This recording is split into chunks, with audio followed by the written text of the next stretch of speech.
Alexander. Hej. Hej, har du haft en god dag? Ja, det har jeg. Nej, det er lige måde. Lige måde. Ja. Hvad sker der? Ej, har du en guldbar? Ja. Har du en til mig? Ja, det har jeg.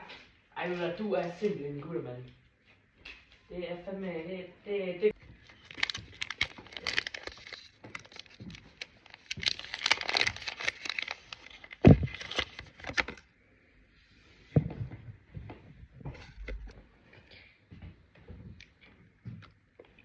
Godt, det smager godt.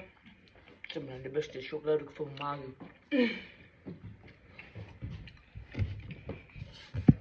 Hvorfor skal man købe den der chokolade? Fordi det er det bedste chokolade, du kan få på markedet. Det bliver ikke bedre end det her. Det er kvalitetsfuldt. Alt spiller bare. Alexander, hvorfor skal man købe den der chokolade i forhold til alle andre chokolader? Det her, det smager både bedre, det er bedre lavet, og alt andet, det er bare hurtigere, så det videre ikke. Det er ikke så godt. Det her, det er lavet med hånden. Og når man først har taget bid af den her, kan man bare ikke lade være. Det smager simpelthen bare så godt. Hvor meget koster en guldbar så nu?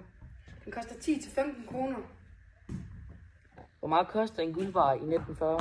Den koster 1 krone for en af de store der.